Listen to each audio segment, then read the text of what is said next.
The company that makes the best over-the-ear headphones is now making the best earbuds. Heavy's users have made their voices heard, and we present the H1E earbuds. Multiple drivers and multiple microphones, up to 24 hours battery life per charge with a quick charge case, comfortable silicone design that fits perfectly so you can headbang all day and not have the buds slip out. And interchangeable faceplates just like our headphone shells so you can show off your favorite bands. Pre-orders are available now at shop.heavies.com.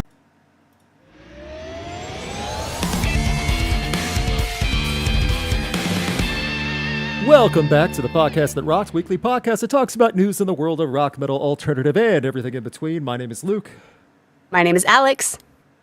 And my name is Rowan. Thank you all so much for tuning in with us on this Wednesday evening or whatever day it is for you, wherever you're listening. Hope you're all doing well. If we get 50 likes on this while we're live, we'll do at least one round of Festival Rock or Flop where we book a random festival. Last week was goofy, but it worked.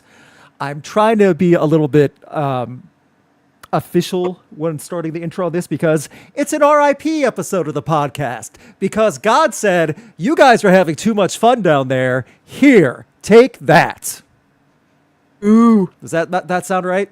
That sounds right to me. Yeah. So, in a year like 2025, I have to say that we've been taking a lot of deaths in this year, at least more notable deaths that I've ever seen in a span of less than a year. Does that make sense? Span of like months, really. It's like, it feels like for the last couple, like 2 or 3 months, it's been all these people. Mm-hmm. Yeah.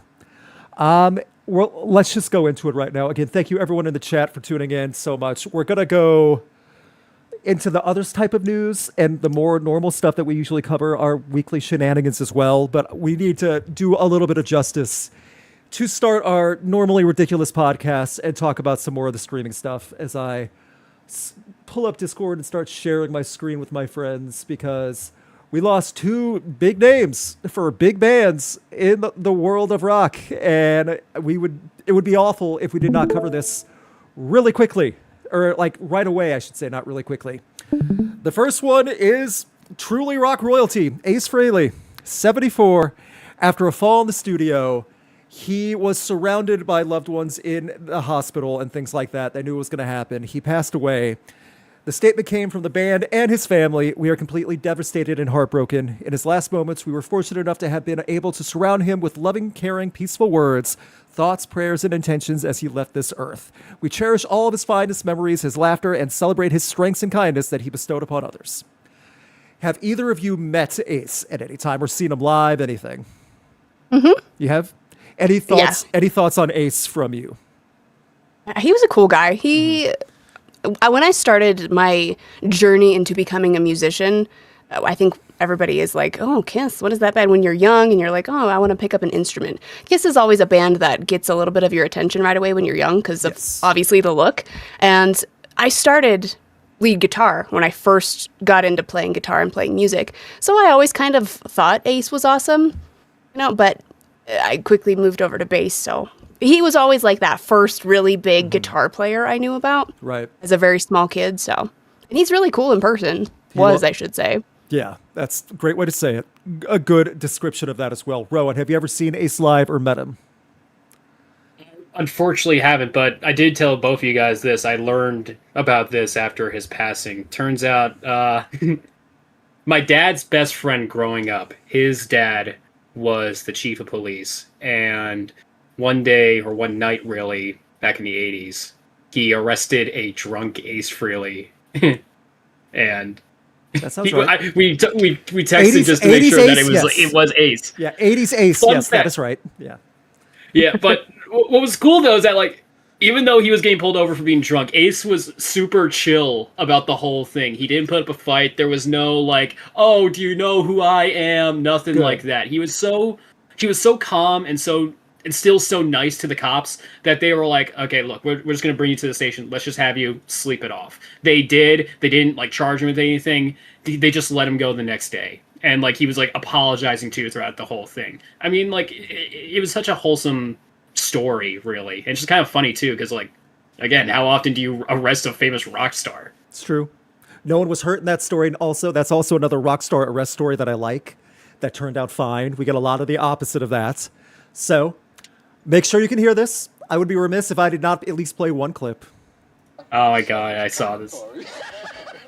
That laugh. I mean, this is part of a kind of a V shape. This is my utility belt, and we don't want to go any below than my waist area, because that's reserved for concert payers. But you're kind of like a spaceman, huh? No, actually, I'm a plumber. I think this outfit is self-explanatory.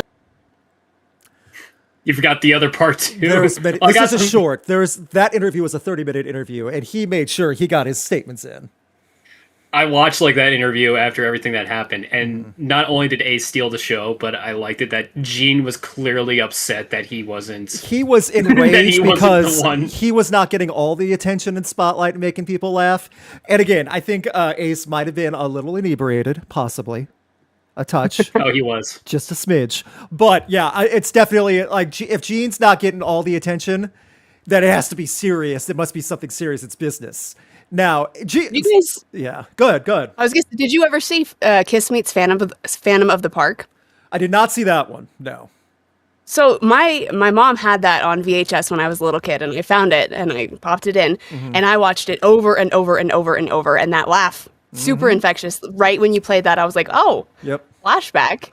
It is so funny and so cheesy, and just what they created as Kiss was super fun, especially right in those early days. Yes, and they were always aware of how not to be super serious, except Gene Simmons when he's getting showed up, but they were always aware of what they were doing. They were aware of the cheese, and they made it cool. Ace was a huge part of that. Having the guitar that had fire coming out of it while he was playing and things like that, and playing it really well, Ace was instrumental and just so valuable to what made rock cool, and also made Christian conservative moms terrified in the 80s and 70s. Horrified to the point of it going to the government. So, yeah. It sucks. I will say this, though, of the deaths this week, 74, a tragic accident that led to it. He lived an amazing long life, has a legacy forever. I am thankful he got that. Yeah. That's all you can hope for, really. Yeah. And all of the musicians that he inspired, I mean, it's mind-blowing. Yes. When you think of, if you ask any guitar players, somewhere down the line, I guarantee Ace had some sort of an effect on either them or their direct influences. Someone just said in the chat, in a world full of Genes, be an Ace. You know what? That's actually not the worst statement to have for something like this either. Yeah. I'll say that my two things. One, I briefly met Ace at the Revolver Golden God Awards, or Revolver, whatever it was, Black Carpet in 2016, December in New York City. Like shaking hands, going down the line. He wasn't doing interviews, but he was doing the photos. He's bigger than I thought he'd be. Like he's like Kiss members range at extreme heights. He's way more taller and bigger than in real life than I thought he would be. Just something I thought, and this was past his Kiss days too. Number two, I did not. Go ahead. I was just, and think of the stilettos they wear on top of how tall they are already. Oh, yeah. Do they even count as stilettos at that point? Because those are like full-on armor platform boots. I meant platforms. Yeah, my brain said stiletto. It's like space boots, basically. Yeah, space boots for the spaceman. Yes. Yeah, we're talking platforms, not Yes. stilettos. There's no dainty little heels here. You have to get on. Oh my god! Imagine trying to run and play guitar in those things. You would have a core workout right there. Yes, it would. Or just trying to even stay still for too long without shaking for an hour and a half. So, yeah. Nope. Number two, I did not see Kiss and Phantom, but I did see Kiss Meet Scooby-Doo. That was an animated film. Yes, and they did the voices. Yeah. It's cheese, but you know exactly what you're getting into when you watch it. Okay. I mean, yeah. They did re-record all the music for that, by the way, which I thought was pretty cool. They didn't just cut the tracks into it. Out Loud played that during that song and during that segment, and that was my introduction to Kiss. Funny enough, because I had me and my brother, we had all the Scooby Doo DVDs as kids. Mm-hmm. That sounds right. That's fun. So, I really like it, moving past the Kiss part of Ace Frehley. I really like some of his solo stuff. I dug into. And Rock Soldiers is my favorite solo Ace song. It's a really good song. And if you listen to the lyrics, it's all right. And that line, the devil's going to have to find a different ace in his deck or something. I'm like, Like what you did there. He's a good standard for like the songs you you just don't realize who it's by. It's kind of funny. Again, it was only after he died, and I'm probably going to lose some cred from both of you and from everyone in chat here. I didn't know about New York Groove until he died, and then my dad was like, "Oh yeah, that was one of my favorite songs when I was a kid." And he played it for me. I was like, until the last 2 weeks, that song was slowly getting forgotten by time. I feel because it used to be played even when I was like in the '90s. When I was a little kid, I like you'd see that in soundtracks and TV commercials and stuff because of the groove of it. So, but like it's just one of those songs. I think it's getting more spins now for obvious reasons. I was just surprised too, because I used to be much more into Kiss when I was younger, not just the Scooby-Doo stuff, but I was more into their music. Really loved Detroit Rock City, and it just kind of flew under the radar for me. Really, when I was more in my more Kiss era. No, that. The R.I.Ps do not stop. If you saw the title of this podcast, there's no snark or jokes in the podcast title this time because we unexpectedly lost someone else. And this one was a true shock to the point where I didn't believe it when I found out. I thought because the way the news broke, it first came from Limp Bizkit's Instagram, written by Fred Durst.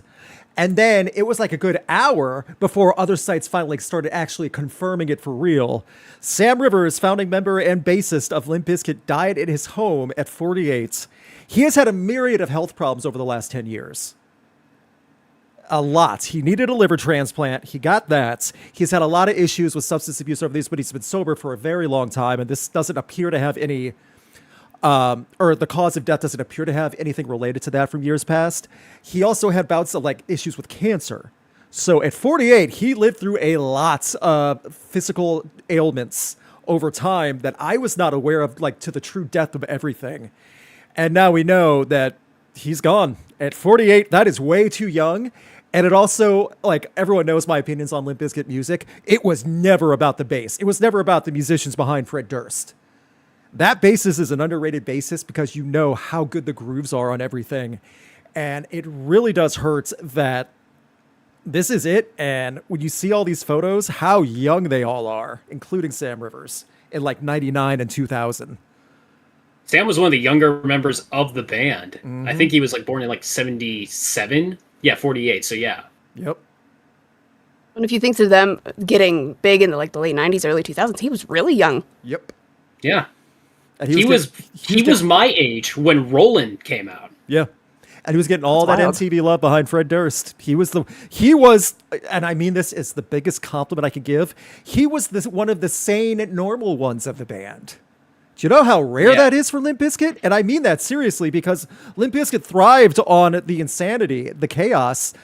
And behind that was some of the thickest bass lines you could imagine. And that helped give Limp Bizkit a lot of credibility in the music itself.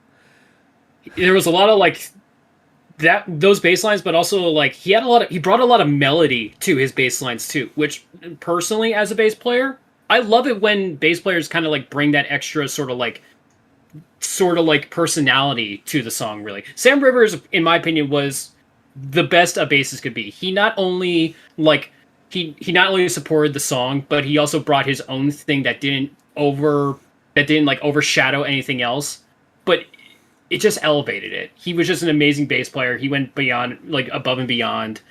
Remember 2 weeks ago when I told you guys about how Bring Me the Horizon, people did not like it that I liked them, and so I was kind of embarrassed to say I liked them. It was the same thing with Limp Bizkit, especially during the height of that whole hate train. Really, and I totally understand why people don't like Fred Durst, but at the same time too, it's I could never get enough of Wes Borland's guitar and especially Sam Rivers' bass. He was just I'm not even going to exaggerate. He really is an influence to me as a player. And that's well said, and I get that. I get why people enjoy a lot of the bass music.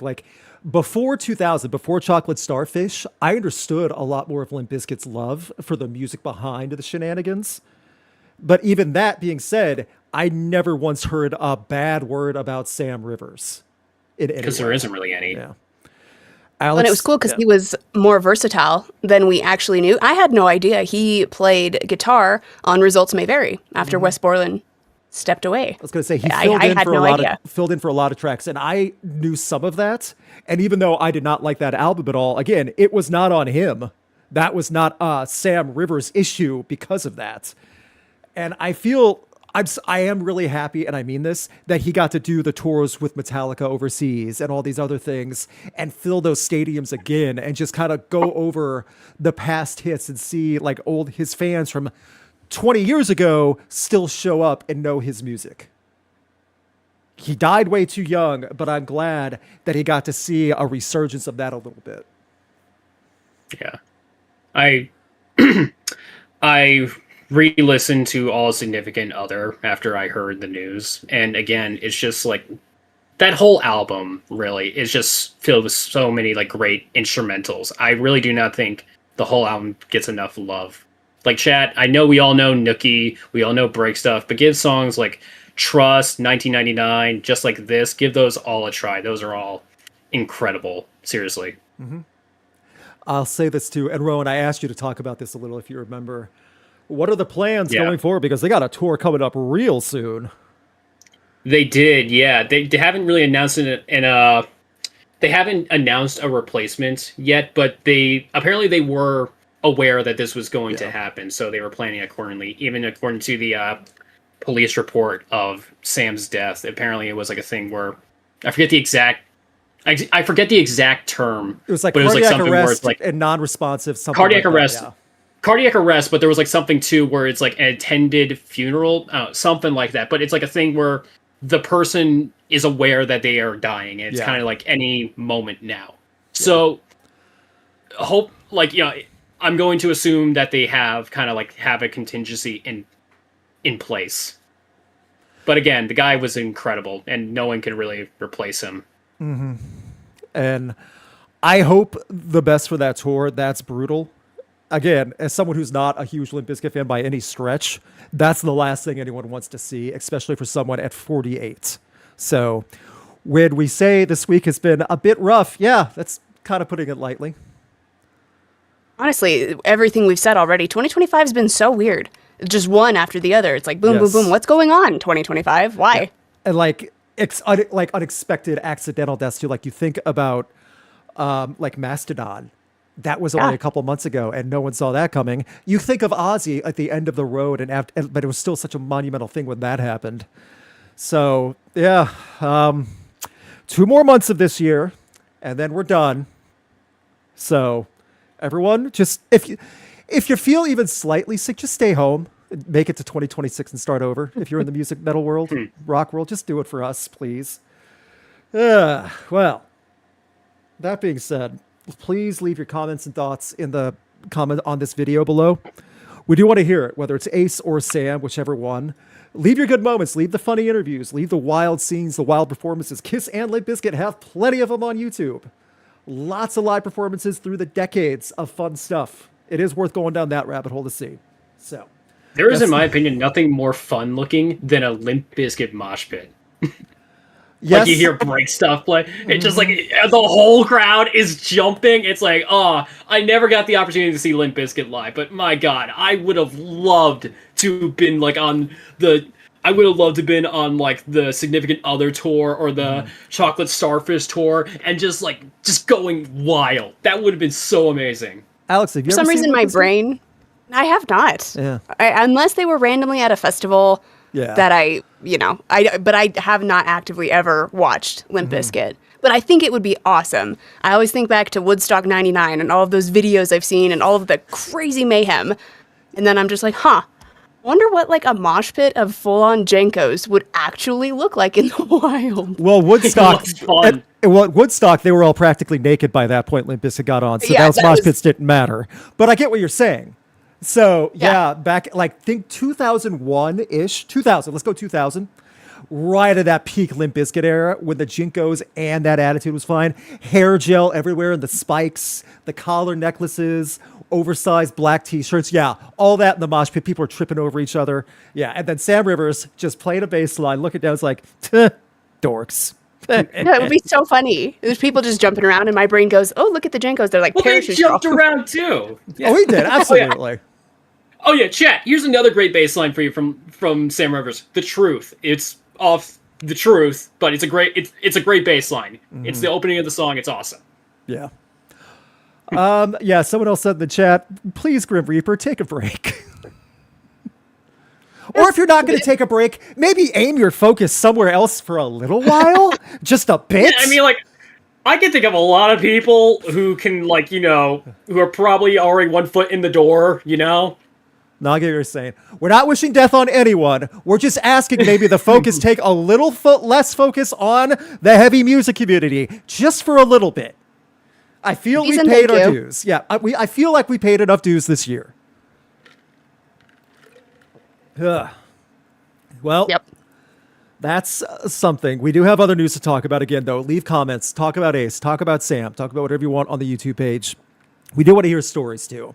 If you ever met any of these individuals, if you saw them live, whatever it is, leave stories about that, too. That's the fun stuff we want to hear about. So, that being said, we are going to move on to some other news. Because there is a lot that happened. There's a lot to cover in a wild week like this. We're going to talk a little bit about festival news because the company that does When We Were Young just had When We Were Young this past weekend. We'll talk about that in a second. Also announced Sick New World, this time in Vegas and Texas. So, we're going to go over for the Vegas lineup first. In April, same place, Las Vegas Festival Grounds. Very similar to 2024 with some added hits and added misses, in my opinion. Overall, I like this lineup. I'm going to try to zoom out a little bit. There we go. That should be good enough for you guys to see. April 25th, 2026. Headlined by System of a Down, Korn, and Bring Me the Horizon, Evanescence. Danny Elfman's returning, which is awesome. If you don't understand, if you're still thinking, why would I want to see that? Show up. You'll be convinced. And no! Is that our Corey Feldman? Dang it! Danny Elfman's slightly more successful in the music world at times. No. Like every time somebody brings up Corey Feldman, you're like, you have to see it. It's a spectacle. Yes. No, but this one, Danny Elfman. Yeah, but this is only for good reasons, though. This is only because we know how good it is. I don't want to be like, is that how you feel? And I'm like, Danny Elfman was awesome. No. You saw Danny Elfman too, so you can at least attest to that. So good. Yes. So, do I love everything about this lineup? No.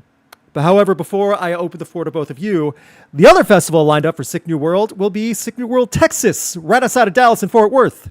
System of a Down, Deftones, and Slayer selling 40 years of Rain and Blood. And then they have a lot of similar bands, but what are some of the other differences, including The Prodigy? Pretty cool stuff. There's a lot of crossover. Death Heaven's going to be in Texas. That's one of the bummer ones I wish was in Vegas, but whatever. We'll get there when we get there.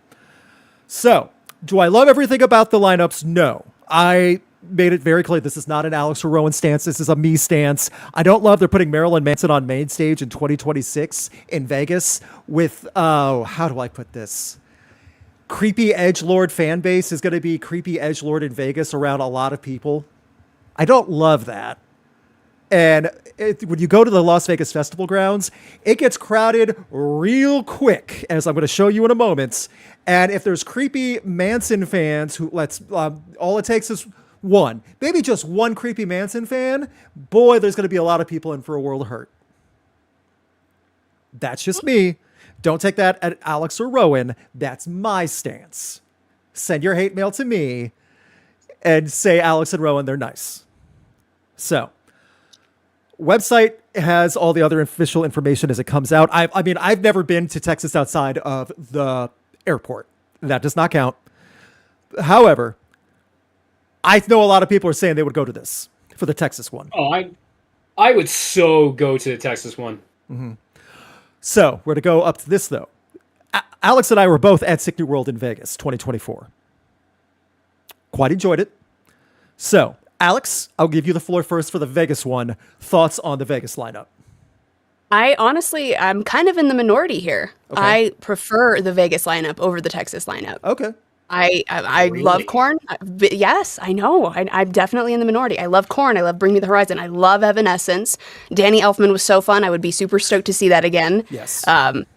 Who else is on that one? Ministry, that would be super fun. Wage War is really good. KMFDM is really fun. Scowl and Health are on there. Those are two that I love. Scowl, I really want to see Scowl. Bloodywood too. They've been a quick favorite. Bloodywood, in recent absolutely. years. Kitty. Like, I personally am just more aligned with the Sick New World Vegas lineup for 2026. I mean, Deftones, Slayer, Evanescence, Right. System of a Down, of course. That's a super rad. And I do kind of feel like I would miss the Prodigy because I love the Prodigy. Yeah. But I still prefer Vegas over Texas for sure. Fairly said. And also, I like the Vegas lineup too, more than overall. Like, I'm enjoying it. I want to go. I'm just saying I don't love every aspect of it. Every single thing is like, this is Luke Fest. This is the dream come true. I still like this, though. I'm happy with it. I would go. I'm surprised, too, by the way. This is I don't know if either of you guys know this band. I see Twin Tribes is on the bill for the Vegas show. That's a Mexican goth band. I didn't even think... Like, I'm just surprised. Okay, I don't know, Alex, if you remember, one of their stages was straight up goth music. Like, they have She Wants Revenge. They had some other stuff on there, too, like on the 5th stage. It was nothing but that. Yeah. Thank you for bringing that up. She Wants Revenge is coming back again to Vegas. Yeah. No, like, it was super cool. It was like Combi Christ, She Wants Revenge. Ministry might have even been there. They might have, yeah. Three Teeth was on that stage, too, for the industrial side. Three Teeth, yeah. So 2023, 2024 kind of blend over each other in my brain for lineups. Yeah. But that goth, like, industrial vibe stage, was super rad. So for the 3 side stages, 2 main stage, 3 side stage, if they do the same format for 2026. But one stage was definitely like the emo industrial stage. Then they had the hardcore stage, which was covered in like a lower stage. So they definitely organized that really well. And they're the rotating stages, so you never waited for the next band. So, yeah, it was awesome. Yeah, that was the first time I saw them debut that, and that was so smart. Mine too. Like, that was like, I know it's been around for a while, but like when it works, it's amazing. There were some bands that had some audio issues. I remember Motionless in White had audio issues with that. But at the same time, like, it's just part of the system with how that goes. So that being said, Rowan, you're more of a proponent for the Texas one, and I get it. Yeah. So thoughts on the Texas one? I think the Texas one is just a very, very solid lineup. It's just like, there isn't a band I don't like. So, and again, that's just and there's bands I love that I can't find on the Vegas one. Like, I love Death Heaven. I love Slayer. I've already seen Slayer, but I mean, like, it's Slayer. You gotta see them again. Like, Deftones too. Yeah. It's just, I would love it if I could, like, switch out some stuff too, but nothing, like, crazy. This is still, like, between the two of them, I just love this. It still has like all the ones that I would kill to see some of these bands live and see them all together. Like, of course. Yeah. So I'm going to go over a few things now. Tickets are available now. Tickets are not cheap. I will go over that in a little bit. So one thing I want to point out though, because the same company that puts these festivals on also owns When We Were Young, that just happened this past weekend at the same place in Vegas. My lovely wife, Gretchen, who's in the chat right now somewhere, sent me some TikToks of what happened when we were young. For the most part, it seemed like it went okay and better than last year. It was not as much of a madhouse as last year. Not oversold by 10,000 people. However, some of our favorite festival shenanigans happened again. I have to make sure this is muted because they play music. This is VIP. Merch line missed 2 sets. This is under one of the shaded areas. Seating was limited and everyone was body to body on the ground. And this is all day. This is the VIP area. Correct. It did not feel very VIP for a festival. VIP wasn't worth it, according to When We Were Young.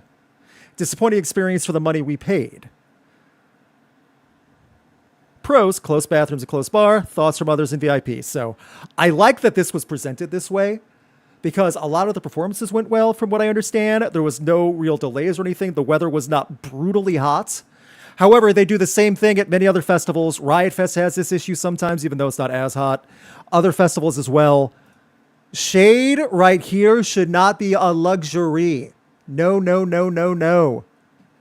So that's a me thing, and that's every festival. You name it, from DWP festivals all the way to independent radio station festivals.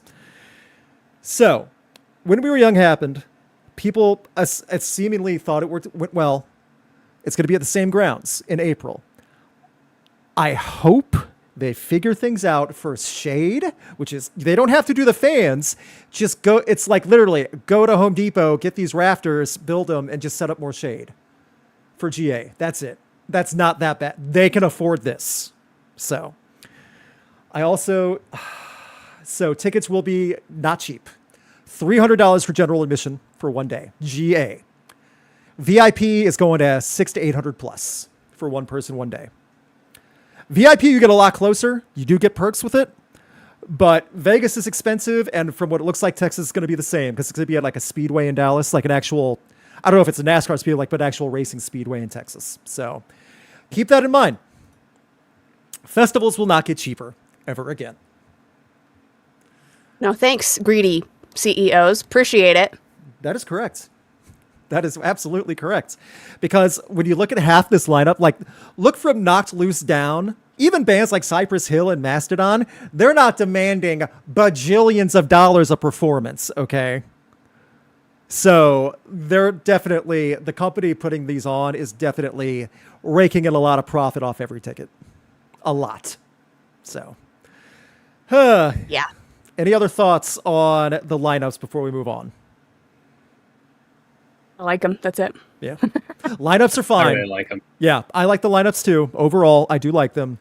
I'm just hoping for You the got best. pretty much everything covered. Yeah, I'm just hoping for the best, and I hope they don't get canceled again because people don't buy tickets because they're too expensive or they don't like the lineups. I'm so glad that we have this after the fiasco last year. This is a nice breath of fresh air. Yes. Also, $10 million for two bands last year, Metallica and Linkin Park. I'm just thinking how much money they're saving on this lineup because they didn't get Metallica and Linkin Park. And they still have a stronger lineup this year. No disrespect to Metallica. I know we all like Metallica. Yes. You know, they're legends. You could see Metallica so many other times, so many other places across the country. And Linkin Park had a fatty tour is this never year. not touring. Yeah, exactly. Yeah. And Linkin Park had a fatty tour this year all around the world. So, yeah, this feels more right. Korn's going to have new stuff coming out next year, apparently. Bring Me the Horizon's working on new stuff as well. They said they were going to take a break, but then they decided, nah, never mind. So, we shall see. We now go on to good news. You guys want some good news now, finally? Yeah. Yes, please. Number one, Judas Priest were very pleased to donate $100,000 to the Los Angeles Fire Department after all the fires. They played a show at the Kia Forum on October, and they said, you know what? Screw it. We're going to give $100,000 to all those families that lost legit everything. Right? Yay. Here, you know what? There you go. I just feel like this rarely gets the attention it deserves for stuff like this, you know? Like bands actually go, like bands that are so successful playing sold out shows, like, no, they can take this money. They need this. Clearly, we don't need $100,000 extra. Here you go. So I want to make sure that was given the right stuff. And also, those are actual LAFD firefighters standing with them. You know, some of them are like, holy crap, holy crap, holy crap. Oh, yeah. They've probably been listening to them since they were kids. Yeah. Yeah, probably. And they're like, Because it's Rob Halford. don't say anything stupid. Don't say anything stupid. You know, that type of thing. Do you think they let Judas? Do you think they let Judas Priest on? Do you think they let the band on the fire truck and ride around with them? Because that'd be kind of cool. Oh my gosh. Oh, that would be awesome. If I was one of the firemen, I would offer. Yeah, you'd have to. Like, you'd have to offer, you're right? Priest. You want Guys, no. Yeah, guys, no, no. We're just gonna ride around town. I don't care if it costs us money. Fine. You guys are riding with us. We have to. We have to. Film everything, by the way. Everyone get their cell phones out. We're filming this entire thing. I'm just imagining Rob Halford hanging out the window. Halford. Ooh, yeah. Rob He's just hanging out the window of the fire truck, and I'm just driving. I'm like, was that Rob Halford just hanging out in the fire truck? Tipton's in that big bucket that goes up the ladder, you know, like hanging out, like just riding back with his guitar. See? Funny. Good news right here. Also, I got to find the right story. Good news. In the world of good news for metal, one Gina Gleason of Baroness, Master Shredder, got married this past weekend. Another one. Congratulations. See? She's wearing a nice white suit with her partner, by the way. There's all of Baroness in a blurry haze because the photographer was so drunk they didn't even affect the camera. But yeah, everyone had fun. Did you hear that Rob Halford got married too? And he kind of secretly snuck away and married his partner last year. With his long-term partner, yes. Yeah, So. I thought that was awesome. For like decades. Yeah, it was like a super little private thing though, and like it has come out recently, and I was like, oh hey, congratulations, that's fantastic. This is so cool. I just saw Gina too, so like this is sick. So, see? Good things are happening in the world. People getting Yay, married. married. Exactly. People get married. People are donating to others in need. There's some nice things going on. In interesting news, and I'm not going to ever claim to know Japanese politics. Sorry, I'm already up to my neck with American politics right now. However, the new prime minister, the first woman prime minister of Japan, is not only a drummer, but she's also a heavy metal drummer and a big fan. The subtitle revolver, goodness. The Iron Lady is a huge fan of Maiden and Margaret Thatcher. Goodness, revolver. Is that her nickname in politics? I think someone else gave her that name, yes. And you know what? It's legit. Quote from her, the new prime minister. When I was in elementary school, I started listening to Black Sabbath, Paranoid, Sabbath, Bloody Sabbath, and things like that. Takaichi. I think I'm pronouncing that right. Takaichi. Said, then when I got to middle school, Deep Purple came out, and then Burn and Smoke on the Waters and so on. And I got into that. She also recently did a podcast with Baby Metal. So, once again, other countries are out meddling America. We gotta catch up. Can we elect some metalheads in office? Like, something with elections coming up, especially for New York. You want me to vote for you? Tell me what your music is. Dude, why aren't we campaigning like that in the United States? We would.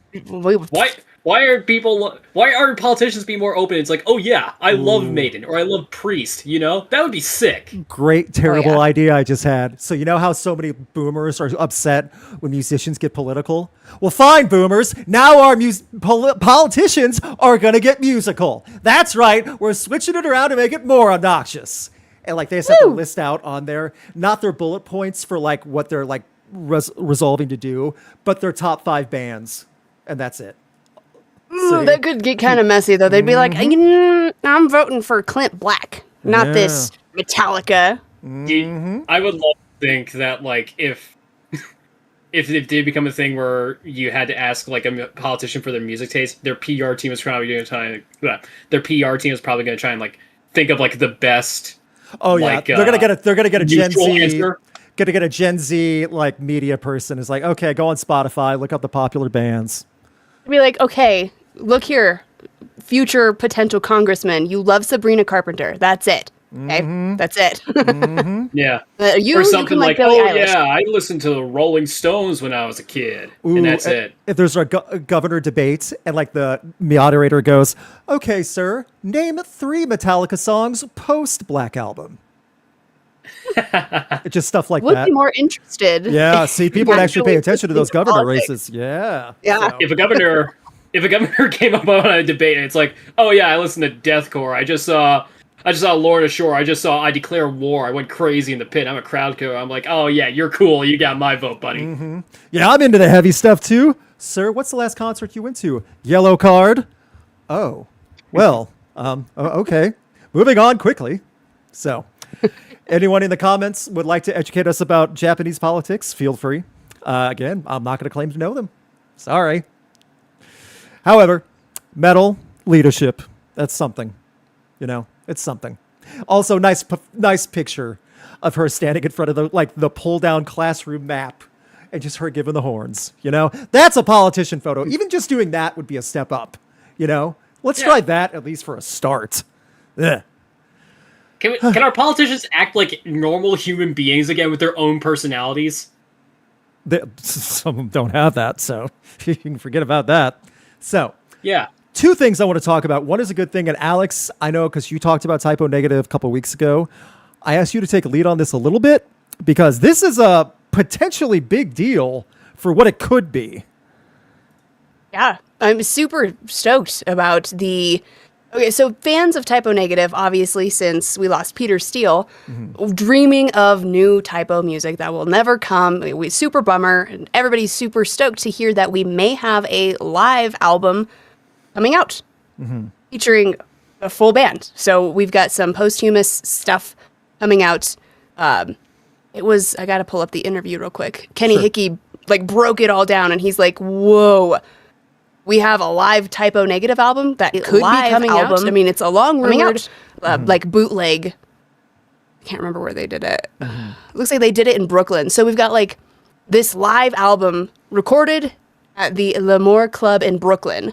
Okay. And they're working on putting all of these pieces together for this live album. And that's nuts. We'd never expected that to actually happen. I kind of do like that they had all this stuff and at least saved it till now, like the technology now, to make sure it's clean enough to do, as opposed to doing it like in 2002, where probably wouldn't it has been as finished and something that could be polished a little more. Maybe that's just me, but I think it'll be great. Well, like you said, with the new technology.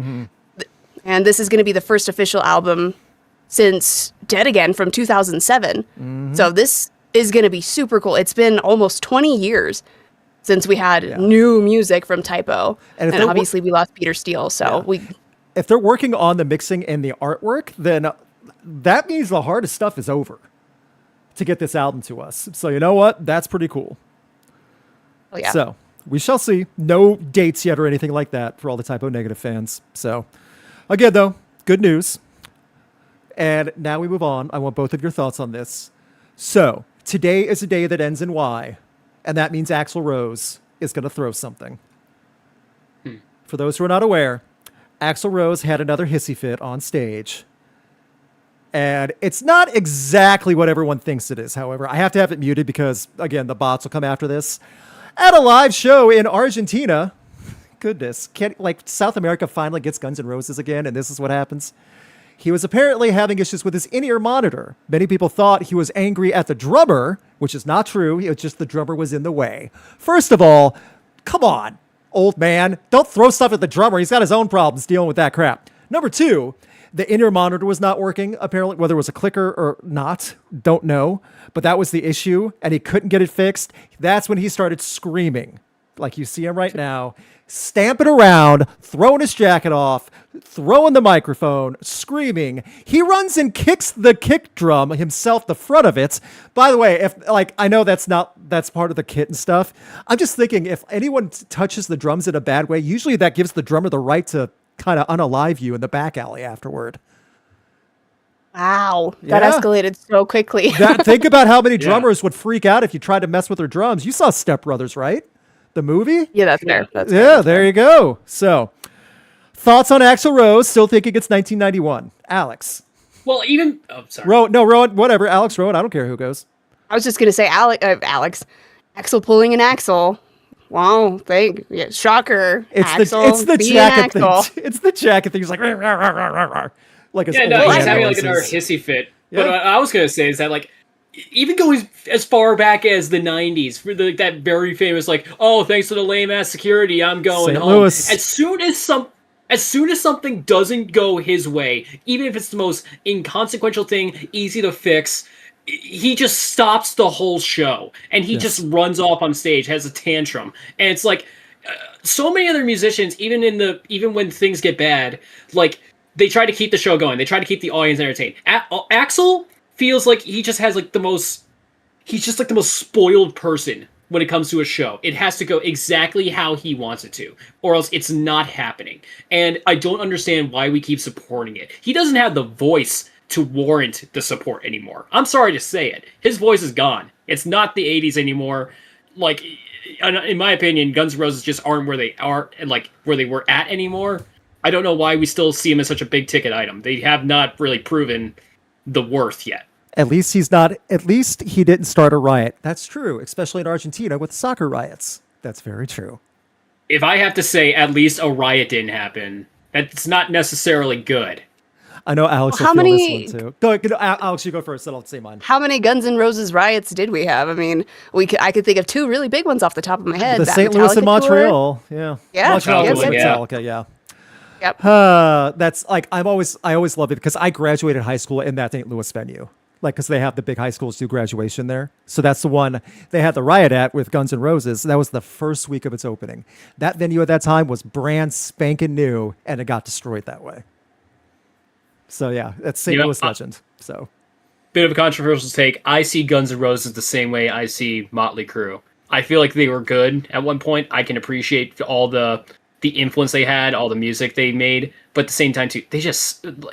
I would not go that far, but I get the art. I would not go that far for how much they suck live, because one, Slash.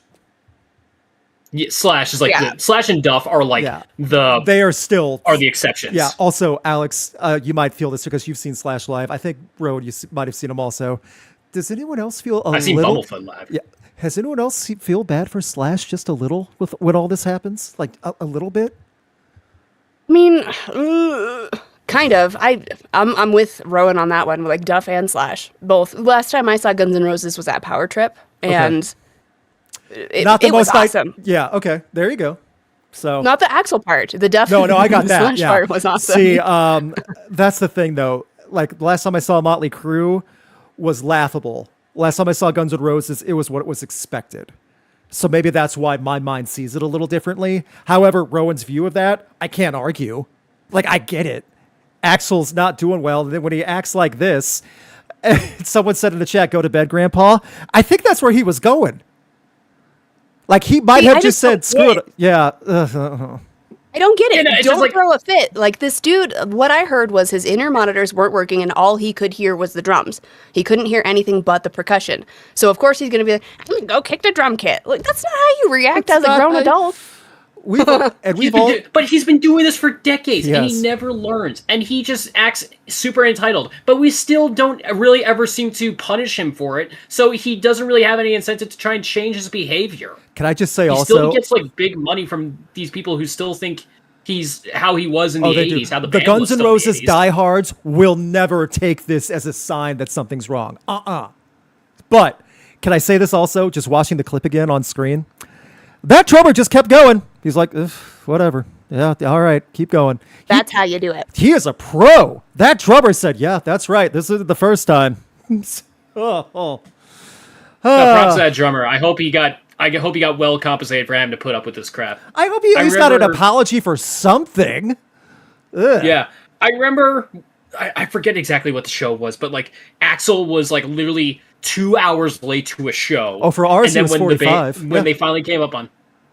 Yeah, they finally came up on stage, and everyone's like so fed up they just started booing them, and Axel just kind of like walked off like in the middle of the first song. How can you do that and still support the band?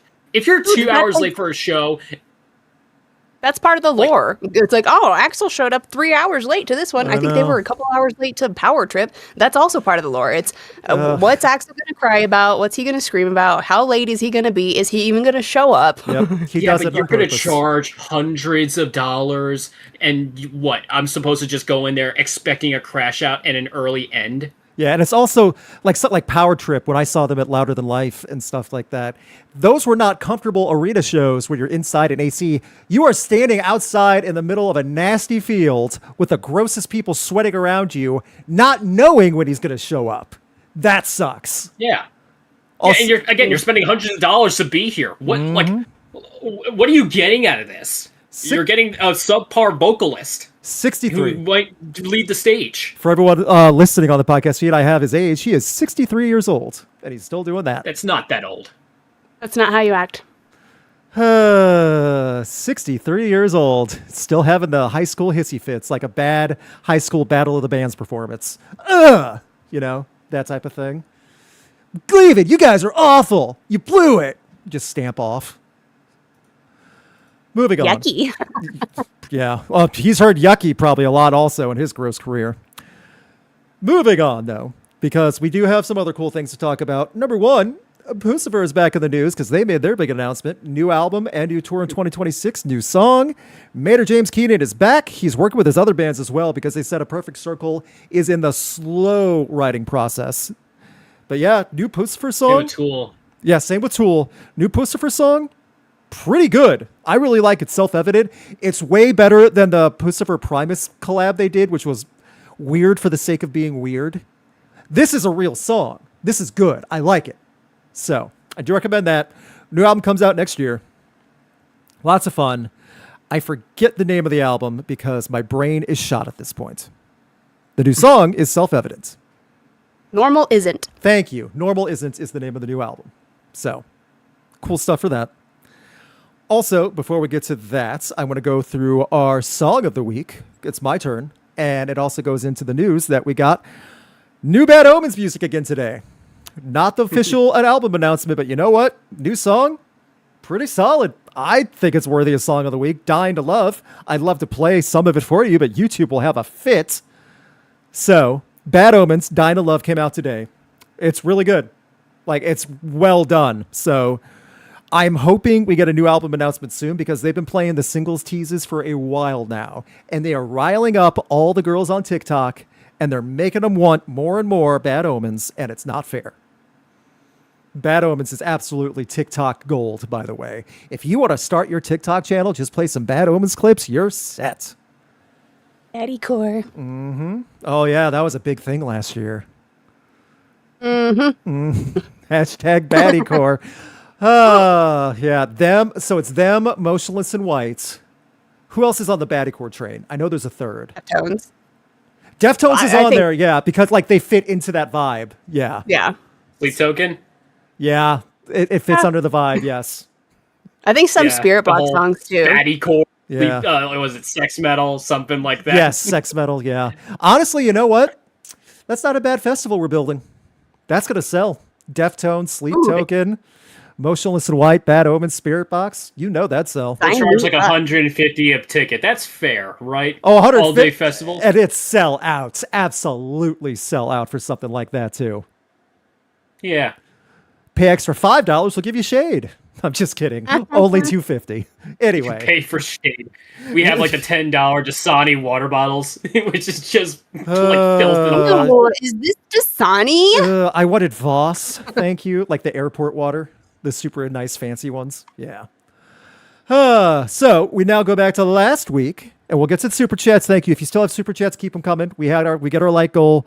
Festival's coming. However, I just want to go this right now. Last week's album versus album was chosen by one Rowan, a bit of metalcore 2000s hype, and it was this album versus album was not close, with Killswitch Engage's As Daylight Dies winning by a 2/3 margin against Trivium's Shogun. Over 3,000 votes. Yeah, I'm going to say that's a pretty strong showing for Killswitch Engage. Still love Trivium Shogun, though. Good poll. Oh yeah, no, they're great albums. That was the thing too. I was like reading the comments both like here in our chat and then like on your post. A lot of people were saying As Daylight Dies, but they kept saying it's very close. Yeah, like it's as like it should be. Like it's almost like arbitrary at that point. Like I just happen to like this album a little bit more. Yeah. Also, and this is what drives me nuts, please everyone tell your friends about the podcast that rocked. It's the three of us. Someone left a comment. Luke carefully constructing the hardest polls you've ever seen in your life. I didn't make this poll. Hey. That wasn't me. I have this week's poll. Guess what I chose? You have this guy to thank for making you choose between two of your favorite children. Yes. Two of your edgy 2000s angry metalcore children who did not get attention in the 2000s, by the way. You know they didn't. You just know they didn't get enough attention. It sucks, but that's the truth. Which I'm typing in this week's poll album versus album. And while we get that going, I apologize for slowing things down, but I want to do this. And then we'll get to the upcoming albums and tours because I want people to vote. So... Is it going to be like something crazy that we're at the It's not decide crazy. between? In honor of Judas Priest doing something so awesome, I decided to go with Judas Priest album versus album. Screaming for Vengeance or Painkiller? Which one? Oh, Painkiller. Painkiller easily for me. Easily for Painkiller. Okay, Alex, any thoughts? Easily. I don't know. It's a little bit harder when I sat down and thought about it too, because there's so much like amazing musician and craftsmanship in Screaming for Vengeance. These albums are 8 years apart, if I'm correct. I could be wrong on the timeline, but they're not as far off in the timeline. Painkiller was 1990. Right, and I think Screaming for Vengeance was 82. I could be wrong about that specifically, but it's not as long of a gap as people think. Oh yeah, 82 to 90. So 82 and 90, right? Yeah. That's a hard one. I think I'm going to have to go Screaming for Vengeance, though. Okay. I don't know. Really? Electric Eye, yeah. Electric Eye really always gets me grooving. The guitar work on Electric Screaming Eye is for great, Vengeance. but like The guitar work on Screaming for Vengeance is so amazing for what it at that time too, when not everyone's like the new wave of British heavy metal owes so much to Screaming for Vengeance. Then again, Painkiller was the impossible. How are you guys so good at everything? at this Yeah. point. Well, The title track has some of the best guitar work ever, and Oh, it like the does. rest of it, Hell Patrol, Nightwalker, All Guns Blazing. That is legit my favorite Judas Priest album. Okay. No, I get it too. And I kind of feel what Luke's talking about too. Coming out in 1982, I'm a nerd. I know you guys know this already, but I was watching a documentary the other day about like all of that British, that wave of British heavy metal in the Yeah. early 80s, like the Def Leppard and the Judas Priest. And I think the timing of that one is really important too. Yeah. Because coming out in 1982, just as everything started kind of getting into that metal is taking over the world kind of Yeah. vibe. British new wave of heavy metal. The thrash scene was exploding in the 80s in the States and in Germany. I mean, so much was going for metal in different areas. Judas Priest and Iron Maiden had a hard lock on UK, all through England, all through Europe, and then coming over to the United States and owning it too. Now, to that point, if we're just talking like cultural impact, would you say that Painkiller doesn't also have like some? Because like in 1990, hair metal was pretty much out the door. Grunge was becoming the big thing too. Alternative I will music, say which this, is yeah. big. I do love the New wave of Painkiller. heavy metal was not. Yeah.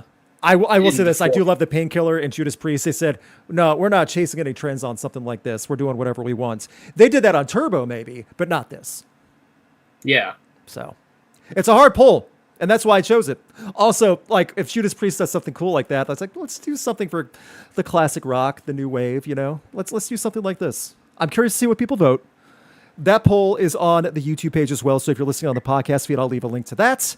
While people are voting in the live chat, everyone in the chat right now, like they're already going at it as well. So I'm going to try to hide. I've like hidden the results from me until the end. Let's go for some upcoming albums and tours because some got announced pretty big. Or fun tours, I should say. Alex, what tours can we look forward to coming up that got announced this past week? We already talked about Sick New World hitting not only Vegas in April of 2026, as we're expecting, but also October, I believe, in Texas. Yes. So that is huge. That's a huge announcement that just came. Bad Flower are hitting the road in 2026. That's going to be really fun if you've never seen Bad Flower. Well, a newer rock band. I really enjoy everything they've put out so far. It's very hitch it in the feels kind of rock. We've got Rush. They expanded their 2026 reunion tour. So in addition to all of the dates we've already told you about, which sold out so fast, Yes. they've expanded it and they're now hitting a couple of additional cities. So that's super rad. Stay on top of that pre-sale. I believe one of the pre-sales starts tomorrow and then general on sale is Halloween Day. Yeah. But I So- guarantee it'll sell out in the pre-sale. No news yet about my idea for the Sphere. I want to cut, but we'll find out when it happens. So, Bon Jovi will be returning to the stage in 2026. Crowbot and the Atomic Bitchwax announced a North American tour. Puscifer just announced a tour with their new album announcement for 2026. Biohazard have a revamped touring schedule following some cancellations. Echo and the Bunnymen are hitting the road later this year and in 2026. Electric Callboy announced some new North American, Japan, and Australia tour dates. And Gary Newman is hitting the road later this year and next year. so a lot of big stuff happening. You can check out, play this backwards if you want to see, or just in reverse if you want to hear some of these tours again. They're on all the socials. They're on all the sites for each band. I'll have some of this on rock.net as well. So, that being said, we got some albums coming out October 24th. Rowan, what do we have to look forward to? First of all, we got an EP from the Japanese metalcore band Cold Rain. Cold Rain are amazing, guys. They did one of the songs for this anime called Fire Force, which is really awesome. It's called Mayday. It's a great song. Give that a listen. Been a fan ever since. Can I ask you guys a quick question? Do you guys like the two-step? Ska two-step or a different type of two-step? Like deathcore two-step or hardcore two-step? Sure. Well, you I can don't know how two-step that- on D's Nuts, who are releasing a new album called Swadad this Friday. Boom, got him.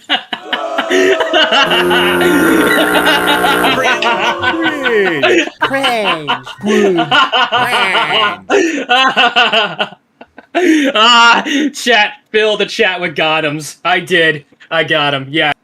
Oh no, Ruin was muted from Discord. It's almost as if I have mod duties on Discord. I can mute him whenever I choose. Rats! Well, Alex and I will be taking over the rest of the podcast this week. Alex, how are you doing? I am fantastic, Luke. Thank you for asking. Awesome. So good to hear that you're doing well. Thank you for tuning in and just helping out with so much and not pulling the worst third grade one-liners ever and thinking it's hilarious. Right?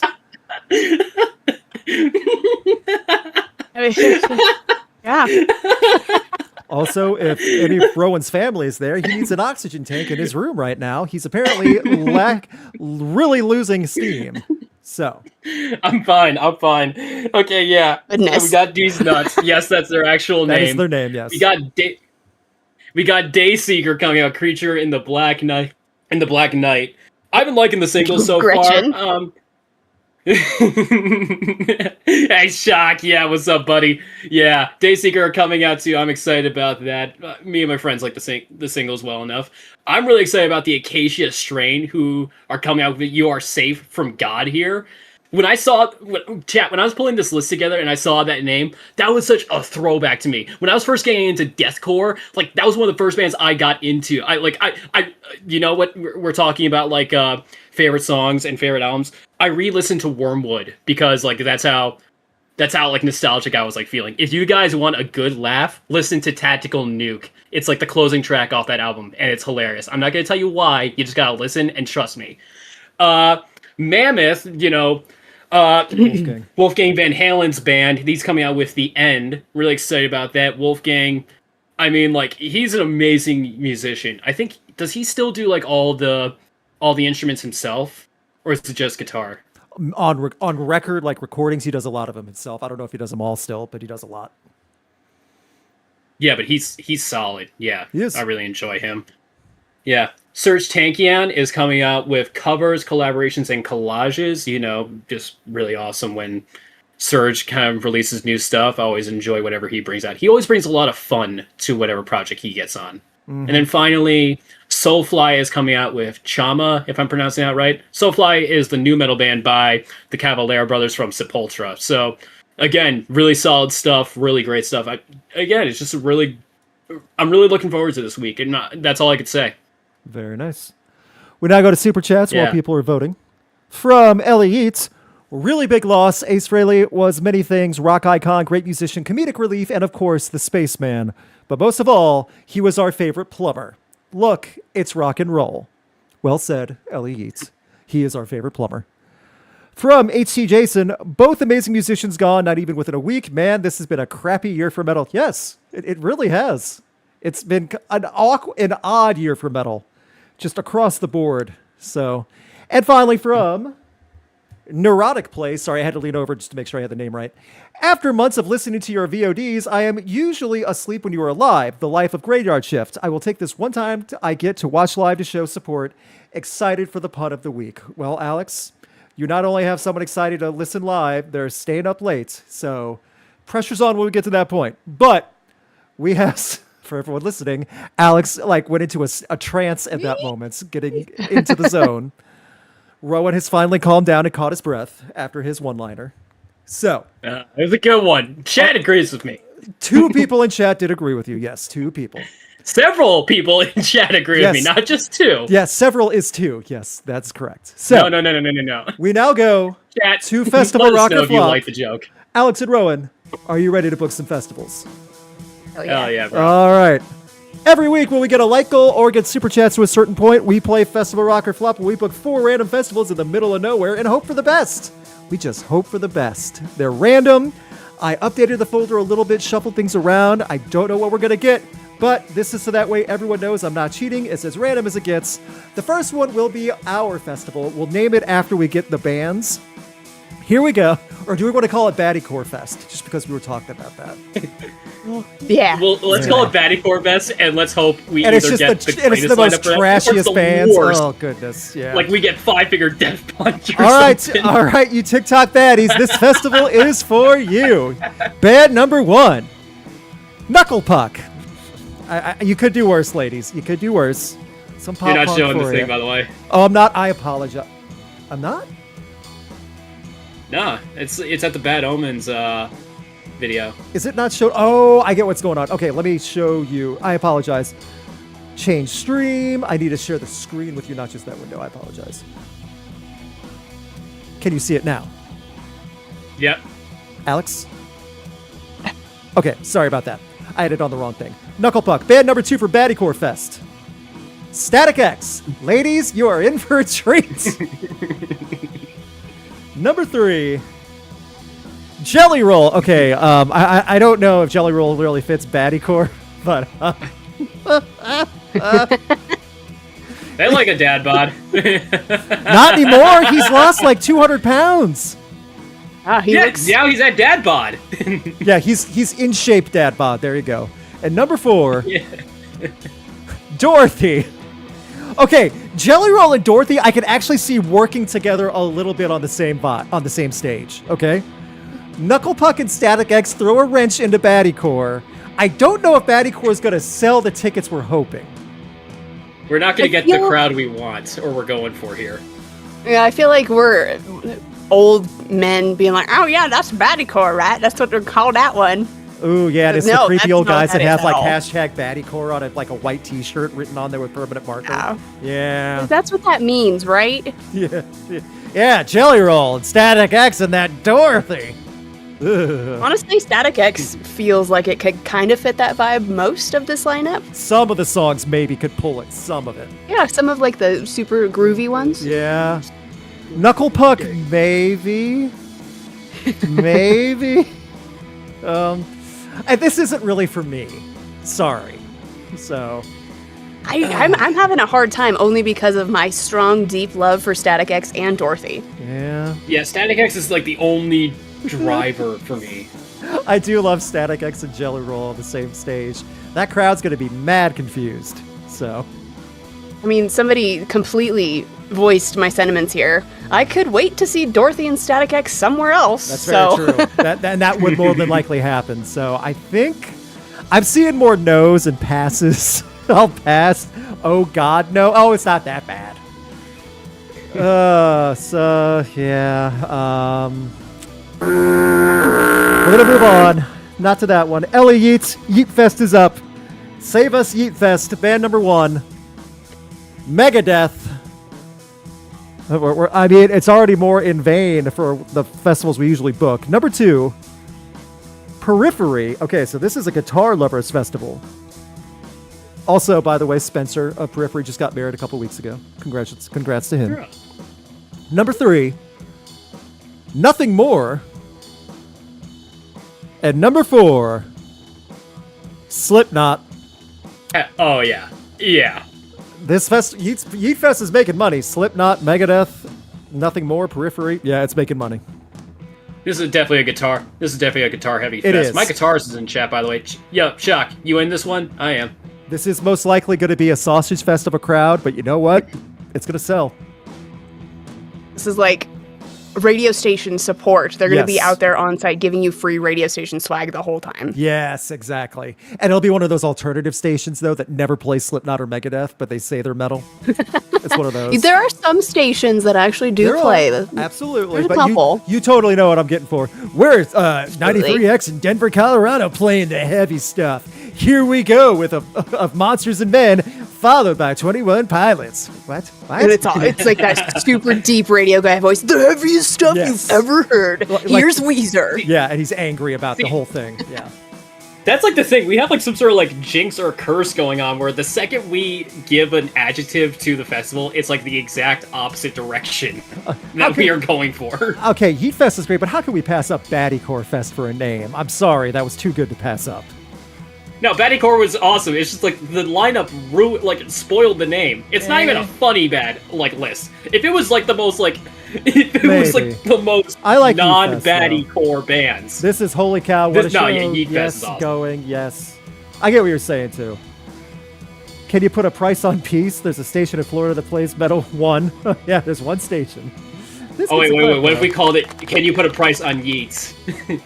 Oh, I gotcha. Yeet Fest, Yeah. that's a success. Local radio is still around. Yes, they are, actually. They really are. Some places, look into it. Support your local rock radio station if they're actually awesome. And they're DJs. They work hard. Jason Fest, up next. Jason, here's your show. Number 1, Weird Al Yankovic. You know what? You're pulling in a big, fatty audience already. Number 2, Stitched Up Heart. Number 3, Amigo the Devil, which oddly fits with Weird Al. Yeah, I like it. And I'm just noticing this right now. He has a Jane Doe tattoo on his hand. That's awesome. oh, if you ever saw Amigo the Devil, he plays at DWP festivals. So yeah. I didn't know he was such a big Converge fan. Okay, yeah, no, I'm much more interested now. And number 4, 30 Oh, Seconds to Mars. I don't like that Weird Al has to be on the same stage with those two people. I'm still going. I gotta go for Weird Al. I gotta go for Stitched Up You Hearts. gotta go for Fun. Fear mixing. the Devil. Let's be honest. You're Interesting. going for mixing. Well, she's my homie. I Um, go way back. I don't know if I'm allowed at this show. So, Jared has like your photo on like a dartboard or something. I hope not after last year. I hope after YouTube told him knock it off that he learned a lesson.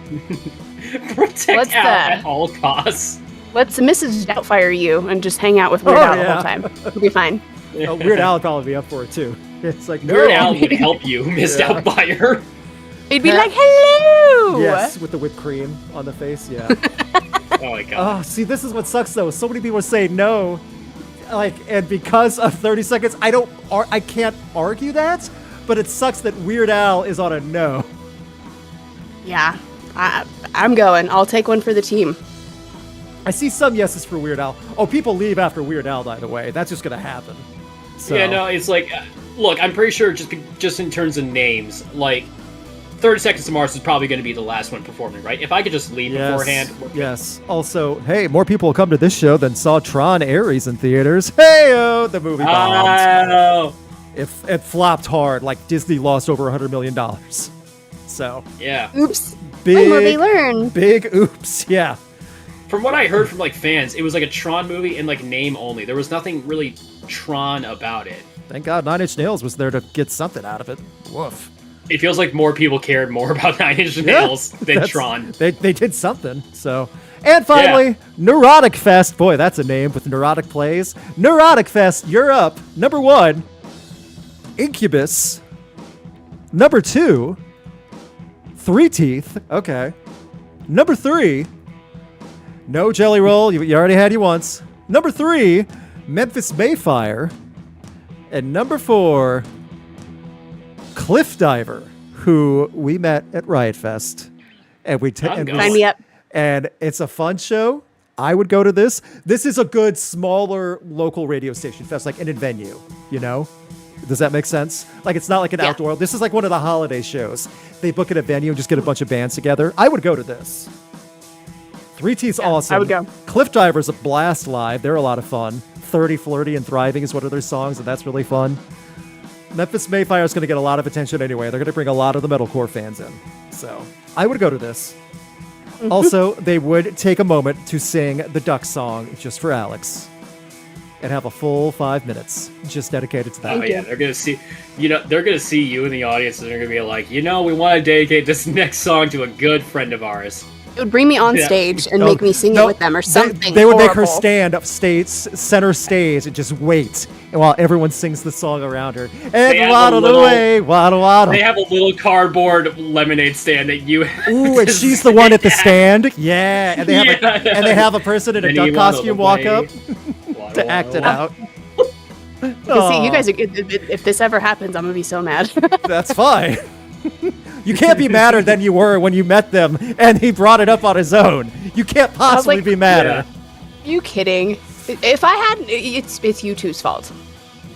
No, yeah, would The not have reason clearly. why known. we give it is because you react so strongly to it. You I act know, like and I it don't was even hard. know why. Yeah. I'm like, why? I just wasted 5 minutes of my life. Thank you both Well, so much the when we Booker- watched it. The book- by the way, could have done way worse for 5 minutes. By the way, the Booker of Neurotic Fest, Neurotic Plays, just chimed in saying waddle waddle. So you know what? This festival is now a success. Yeah, thank you. Thanks. Thanks. I like this festival. It's solid. Yeah, we'll be there. Hope everyone has a happy holidays as we go into this holiday fest. Thank you. Moving on. As we go to the poll, thank you guys so much as we start closing up shop. Thank you for hanging with us. I'm going to stop streaming that. There we go. For our poll, for in the live chat, Painkiller versus Screaming for Vengeance, which Judas Priest album do you prefer?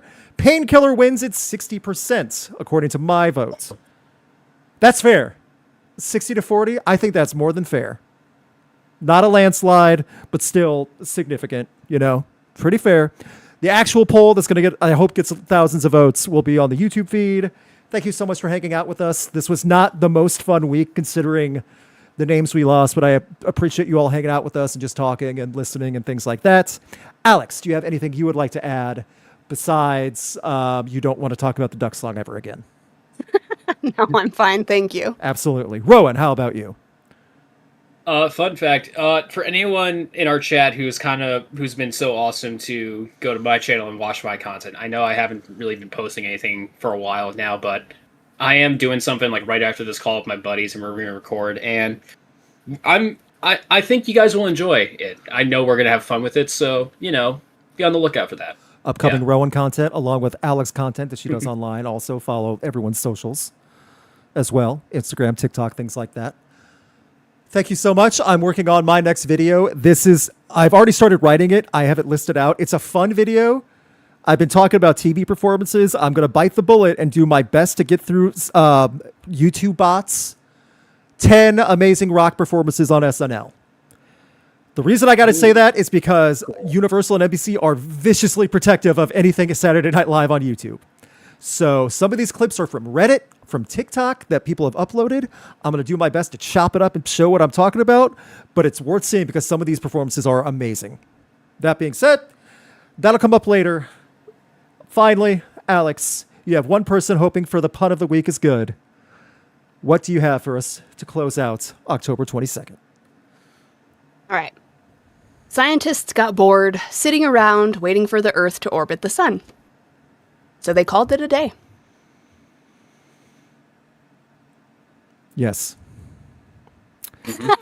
Yes. That counts as one of your super literal why can't dinosaurs clap their hands because they're extinct jokes. Yes. Oh, come on. That's not that. I think my joke was funnier. There's another one that was actually 100% perfectly literal. This one was a little bit more fun. I like this one. Yes, it was a day. They called it a day. They called it a day. Yes. No, I got the joke. I don't even think I had to explain it. So, someone typed out in the chat. Yeah. Come on. Neurotic Plays. He wouldn't have bothered to carve out, he would just say it. Neurotic Plays, who wanted the good pun, gave us sunshine for the day. Sunshine. I'll take a sunshine. Was this the spot of sunshine in everyone's day? That joke. Tomatoes and pickles? Is that Pickle, cucumber? Someone got it. Okay, you got a thumbs up and a lol. So, okay. Earths, someone throwing earths at you.